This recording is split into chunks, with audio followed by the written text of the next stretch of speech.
Audio Jungle.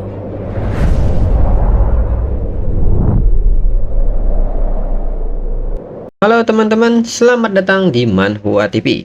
Kali ini Mimin lanjutkan cerita dari Overlord of Insect. BTW yang nyari episode sebelumnya, Mimin tempel di deskripsi beserta dengan playlistnya. Dan jangan lupa untuk join saluran WA untuk update terbaru dari Mimin. Linknya ada di deskripsi. Tanpa berlama-lama, yuk kita masuk ke alur ceritanya.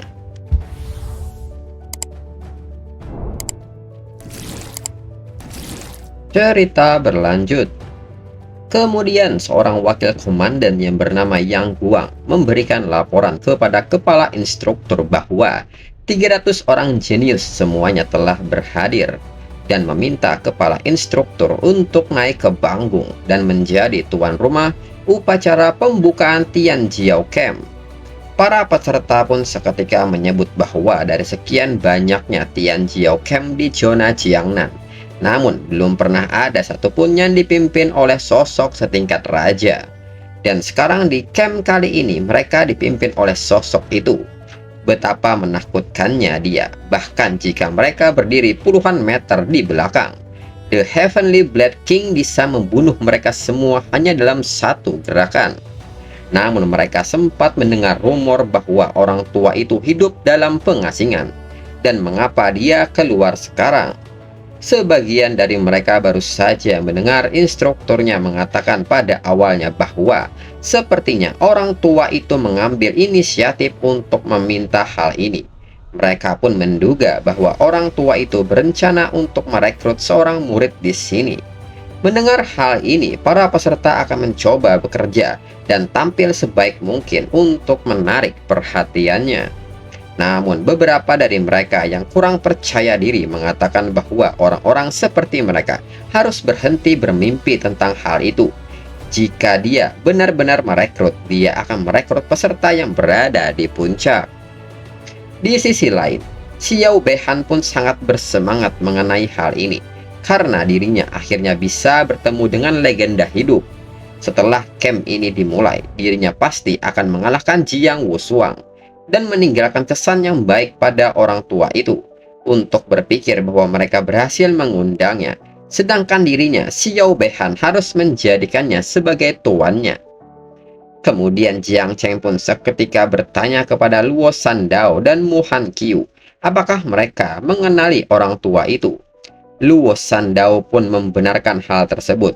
Dirinya telah mendengar tentang legendanya sejak dirinya masih muda. Dia bukan seorang kebangkitan, tetapi mampu menekan sekelompok Raja Segel transfer ke-7 dan menjadi Raja Segel nomor 1 di bawah Kekaisaran Zhen. Kemampuannya bahkan sebanding dengan transfer ke-8 dari Kekaisaran Zhen. Dia pernah membunuh seekor naga dalam satu pukulan. Han Qiu pun membenarkan hal tersebut. Meskipun mereka berdua berada di level Raja Segel, Senior Heavenly Blade King adalah eksistensi kakeknya yang paling dihormati. Kakeknya pernah meminta dirinya untuk menjadi murid orang tua itu, namun orang tua itu menolak. Dirinya sangat frustasi pada awalnya, tapi kemudian dirinya mendengar bahwa banyak kerajaan Zhen dan keturunan yang tak terkalahkan juga ditolak. Mendengar hal ini, Jiang Cheng pun menanyakan apakah mereka yakin sangat sulit untuk menjadi muridnya. Mu Han Qiu menyebut bahwa Jiang Cheng sedang bercanda. Sejauh yang dirinya tahu, Jiang Wushuang dan Bai Feng sama-sama ditolak oleh orang tua itu. Jiang Cheng telah melihat Jiang Wushuang dan kemampuan mereka yang lain. Tidak dapat dibayangkan betapa sulitnya menjadi muridnya. Luo Sandao mendengar dari seorang informannya yang mungkin Mu Han Qiu tidak mengetahuinya, tapi master lamanya hanya pernah menerima 2 murid dalam hidupnya. Dan ini lebih 20 tahun yang lalu. Jiang Cheng pun mengingat perkataan orang tua itu sebelumnya, saat dirinya ditawarkan apakah dirinya bersedia belajar dari dirinya. Dia hanya tahu satu gerakan. Jiang Cheng sendiri bertanya-tanya apakah The Heavenly Blade King yang dibicarakan semua orang benar-benar orang tua aneh yang memanjat pohon untuk mengganggu burung. Jiang Cheng merasa bahwa mereka tidak merasa seperti orang yang sama.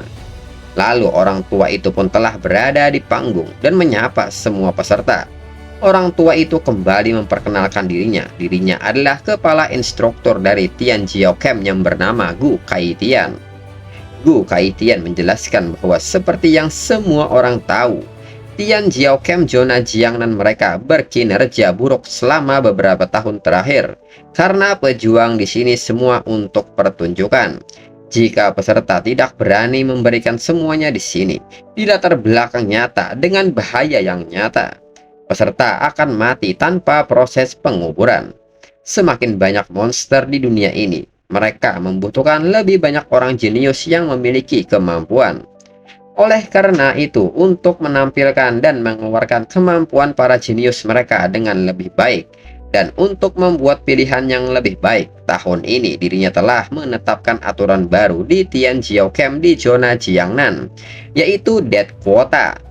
Mendengar hal ini, Yang Guan terkejut dan ingin merespon, namun hal ini segera dihentikan oleh Gu Kaitian. Gu Kaitian menegaskan bahwa dirinya punya keputusan akhir di sini. Jika terjadi sesuatu, dirinya yang akan memikul tanggung jawabnya.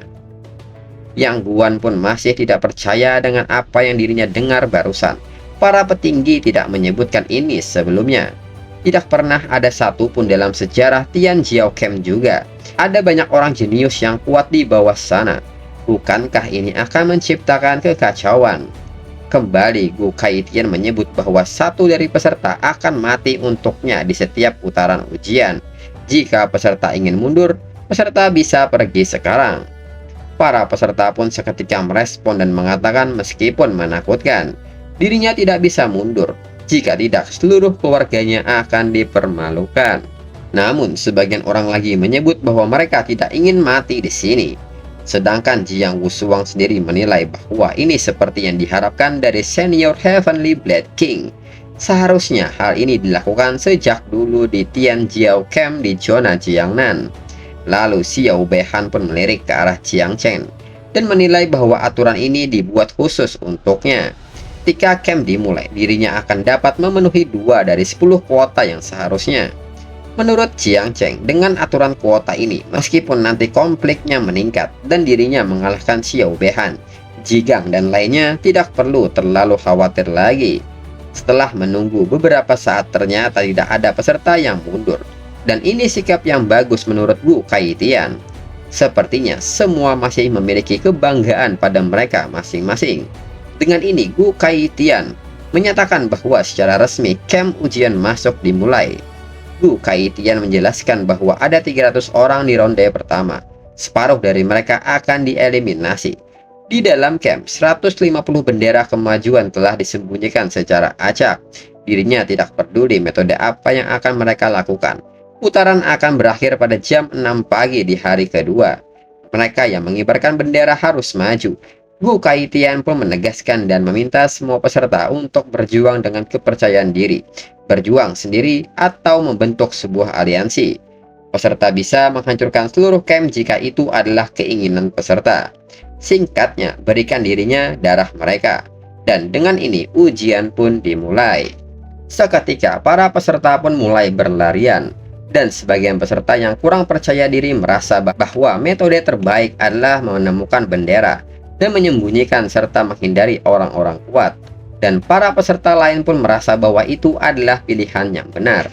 Ini adalah cara paling aman untuk maju.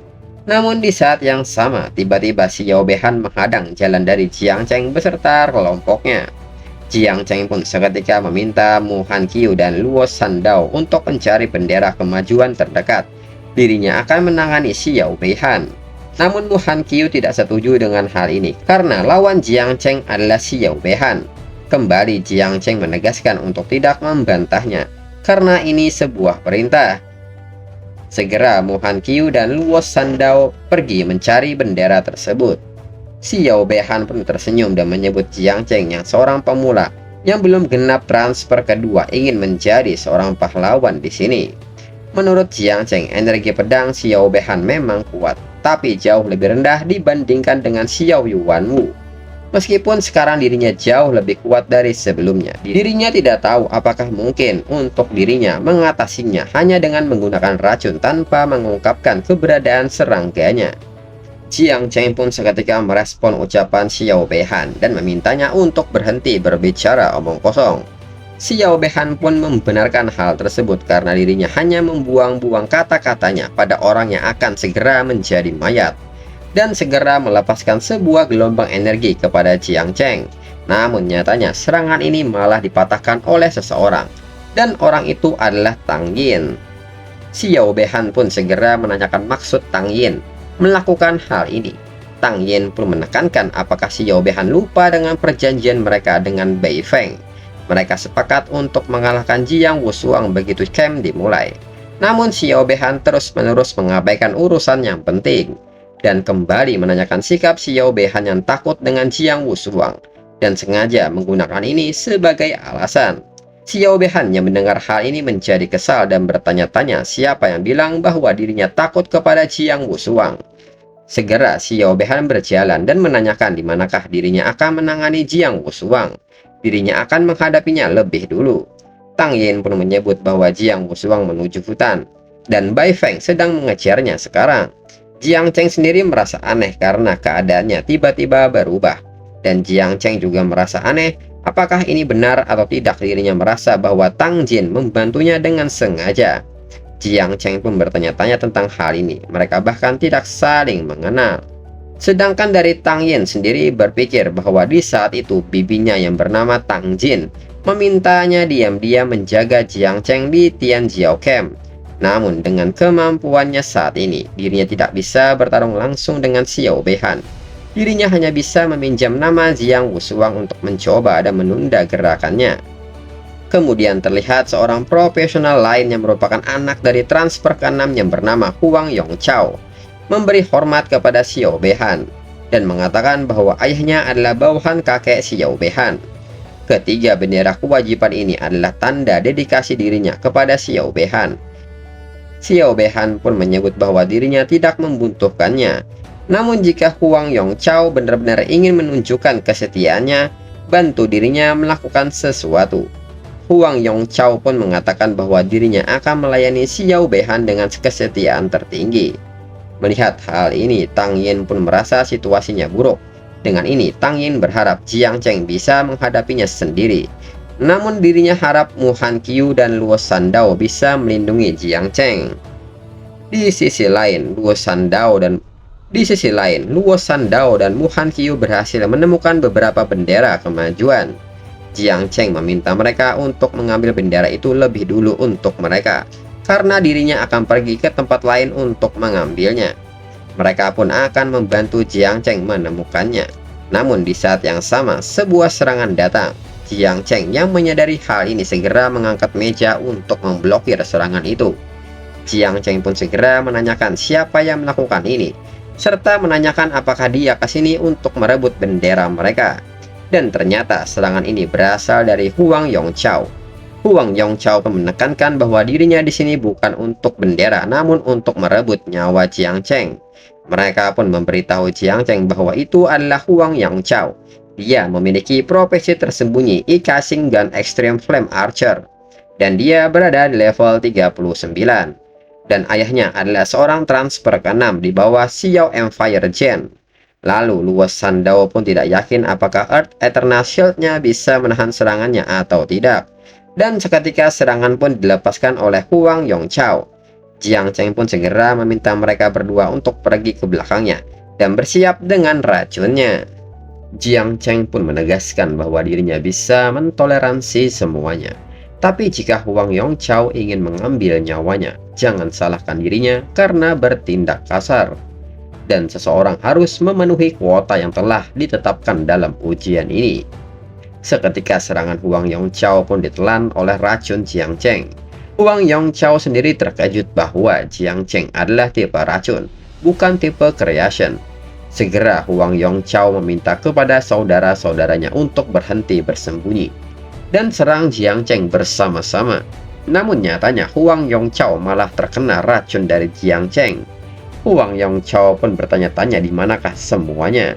Di sisi lain, saudara-saudara yang Huang Yongchao panggil malah lari setelah mengetahui bahwa Jiang Cheng adalah tipe racun tersembunyi, dan ini sangat menakutkan menurut mereka.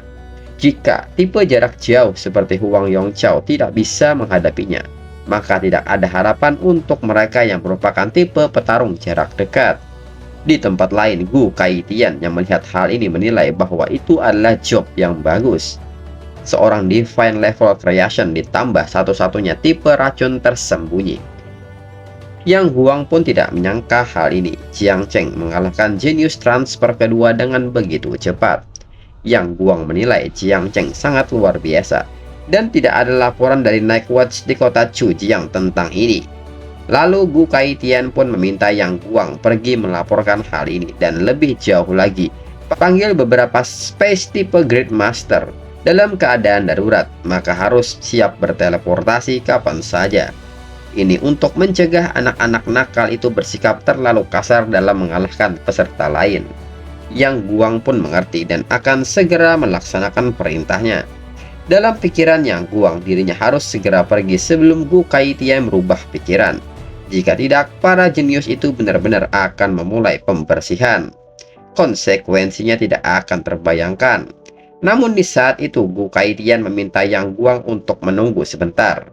Yang Guang pun memiliki firasat yang tidak enak bahwa Gu Kaitian menyesali kata-katanya sebelumnya. Namun nyatanya, Gu Kaitian meminta Yang Guang untuk mempersiapkan 10 binatang buas puncak tingkat ketiga dan sebarkan mereka secara terpisah, serta tempelkan bendera kepada mereka. Yang Guang pun mengerti akan hal ini, serta dalam pikirannya bahwa ini adalah langkah yang brilian. Dengan cara ini, jenius-jenius itu pertama-tama akan melawan monster-monster itu demi bendera, mencegah mereka menyakiti orang biasa. Di sisi lain, Jiang Wushuang saat ini tengah berhadapan dengan Xiao Beihan, Tang Yen, dan Bai Feng. Jiang Wushuang pun mengatakan bahwa dirinya sudah bilang kepada Bai Feng, meskipun mereka bertiga menyerangnya bersama-sama, Bai Feng tetap tidak bisa membunuh dirinya. Bai Feng tetap tidak bisa mengalahkan dirinya, dan menanyakan sikap mereka yang memaksakan dirinya untuk mengalahkan mereka semua. Selain itu, meskipun Xiao Beihan menang, akankah Xiao Beihan merasa senang dengan kemenangannya? Xiao Beihan pun menyebut meski 3 lawan 1, tidak ada kemenangan jika menang. Tidaklah menarik bertarung melawan orang lain. Di saat yang sama, sebuah pengumuman pun terdengar bahwa peserta nomor 091 yaitu Huang Yongchao telah dikalahkan dan dieliminasi. Dan yang mengeliminasi adalah Jiang Cheng. Hal ini pun mengagetkan mereka. Menurut Xiao Beihan, meskipun kemampuan Huang Yongchao biasa saja, dia masih merupakan transfer kedua yang layak, dan setidaknya berada di peringkat 50 besar di camp Tianjiao ini. Dia juga jauh lebih kuat dari Xiao Yuanwu, tapi dia kalah dalam waktu sesingkat itu. Di sisi lain, Tang Yen berpikir bahwa ini tidak benar. Bibinya memberitahu bahwa Jiang Cheng hanyalah tipe creation level 26. Tang Yen pun bertanya-tanya bagaimana Jiang Cheng bisa mengalahkan tipe tempur level 39 begitu cepat. Bahkan dengan kemampuan dirinya tidak akan bisa mengalahkan secepat itu. Sedangkan Bai Feng menilai bahwa sepertinya ada harimau berjongkok yang tersembunyi di camp Tianjiao ini. Kemudian Jiang Wushuang pun nampak santai mengetahui hal ini dan mengatakan bahwa ada ahli lainnya di sini dan mereka akan bertemu dengannya secepatnya. Kembali sebuah pengumuman terdengar bahwa 10 binatang buas puncak tingkat ketiga telah dikerahkan di berbagai lokasi. Semuanya membawa 3 bendera King Yun di tubuh mereka. Mereka yang memiliki bendera King Yun akan menerima bobot peringkat tambahan. 10 besar dalam peringkat akan menerima hadiah tempat pertama yaitu 100 juta. Setiap peringkat berikutnya akan turun 10 juta. Setelah mendengar pengumuman ini, seketika mereka pun meninggalkan Jiang Wushuang. Jiang Wushuang pun mengatakan bahwa sepertinya Gu Kaitian memberi mereka beberapa mainan baru. Jika demikian, jika mereka harus bertarung, maka akan Jiang Wushuang gunakan bendera King Yun sebagai pengukurnya. Di sisi lain, Jiang Cheng tidak menyangka bahwa mereka baru saja memulai penilaian camp dan tempat pertama akan mendapat 100 juta. Jiang Cheng pun menyebut bahwa Tianjiao Camp terlalu murah hati. Dan menurut Jiang Cheng, jika dirinya mendapat tempat pertama dalam penilaian ujian camp, selain sumber daya lainnya, dirinya dapat memproduksi serangga lagi dengan sangat cepat. Lalu tiba-tiba di depan Jiang Cheng berdiri seekor binatang buas pun muncul. Dan ini mengagetkan mereka karena monster pertama mendatangi mereka. Jiang Cheng sendiri baru kali ini melihat seekor binatang buas puncak tingkat ketiga. Mu Hankyu pun meminta semuanya untuk berhati-hati karena monster ini setara dengan Grandmaster Transfer ketiga level 80 sampai 90. Namun menurut Luo Sandao, jika diperhatikan lagi, monster ini masih dalam keadaan lumpuh dan bertanya mengapa mereka tidak mengambil kesempatan ini. Mendengar hal ini, segera Jiang Cheng meminta mereka untuk mundur lebih jauh dan dirinya yang akan mengalahkannya. Namun tiba-tiba sebuah serangan lagi-lagi datang ke arah Jiang Cheng. Beruntung Jiang Cheng masih bisa merespon dan menghindarinya. Jiang Cheng pun segera bertanya siapa yang melakukan ini. Dan ternyata serangan ini berasal dari Xiao Beihan. Xiao Beihan pun menyebut bahwa Jiang Cheng benar-benar sesuatu. Tidak hanya langsung mengalahkan Huang Yongchao, Jiang Cheng juga mengambil bendera King Yun juga. Dirinya telah meremehkan masa lalu. Sepertinya dirinya tidak punya pilihan selain menghabisi Jiang Cheng hari ini juga. Kembali Jiang Cheng mengatakan jika Xiao Beihan ingin bertarung maka jangan berbicara omong kosong dan segera menyebarkan racunnya. Di saat itu juga Xiao Beihan menggunakan skill Heaven and Earth Wind Dragon Slash dan serangan ini ternyata mampu membelah gelombang racun yang mengarah kepadanya. Xiao Beihan pun baru menyadari. Tidak heran Jiang Cheng begitu sombong. Jadi Jiang Cheng memiliki tipe racun tersembunyi. Dirinya dengar jenis racun itu sulit untuk diatasi, tapi itu tidak bisa melawan Sword Wind miliknya. Melihat hal ini, Mu Hankyu menyebut bahwa ini situasi yang buruk. Angin kencang dapat melawan jenis racun. Jiang Cheng pun dalam bahaya, dan Mu Hankyu merasa bahwa mereka harus membantunya. Namun Luo Sandao meminta Mu Hankyu untuk tidak melakukan hal itu. Racun Jiang Cheng bukanlah racun biasa. Jika mereka bergabung, mereka hanya akan menimbulkan masalah bagi Jiang Cheng. Kemudian Jiang Cheng pun menggunakan teknik lain dari racunnya, yaitu Poison Mist Dragon yang siap melahap Xiao Beihan. Xiao Beihan pun menyadari bahwa kabut racun ini tidak bisa disebarkan. Dengan ini dirinya akan mengelilinginya. Dan segera Xiao Beihan menggunakan teknik Forbidden Teknik Azur, Lotus Sword Immortal. Dengan ini mereka akan melihat bagaimana energi pedangnya yang akan mengkonsumsi semua kabut racun Jiang Cheng. Namun Jiang Cheng nyatanya tidak terkejut dan menanyakan apakah Xiao Beihan seyakin itu. Namun dalam pikiran Jiang Cheng, dirinya mengakui bahwa energi pedang Xiao Beihan yang menghalangi semua penglihatan itu justru membuat dirinya lebih mudah untuk melahapnya. Dan ternyata Nine berada di dalam pusaran kabut racun itu dan melahap energi pedang dari Xiao Beihan. Setelah Nine kenyang melahap energi itu, seketika Jiang Cheng pun menghancurkan teknik pedang milik Xiao Beihan. Bersamaan dengan ini, Xiao Beihan pun terlempar dan menerima kerusakan. Xiao Beihan pun tidak menduga hal ini dan bertanya-tanya racun macam apa yang bisa menghancurkan energi pedangnya. Di saat Jiang Cheng ingin menyebarkan racunnya lagi, Xiao Beihan mengaktifkan item keluarganya yaitu Lab Jet Protector, sehingga Xiao Beihan terhindar dari serangan racun itu. Menilai hal ini, Xiao Beihan menyebut bahwa sepertinya racun Jiang Cheng tidak bisa menembus Jet Life Protectornya. Dengan ini Xiao Beihan yakin Jiang Cheng akan hancur. Namun Jiang Cheng menanggapi hal ini dengan santai dan menyebut bahwa keluarga Xiao melakukannya lagi. Tapi sayangnya, medan pertempuran ini terlalu banyak orang. Dirinya tidak bisa membiarkan serangga mudanya menunjukkan wujud aslinya. Seketika Jiang Cheng pun meminta Luo Sandao untuk memberinya sebuah Earth Eternal Shield yang buram untuk menutupi area ini, dan menanyakan apakah Luo Sandao bisa melakukannya. Luo Sandao sendiri akan mencobanya terlebih dahulu. Segera Luo Sandao mengaktifkan tekniknya. Xiao Beihan pun seketika bertanya-tanya apa yang sedang Jiang Cheng coba lakukan.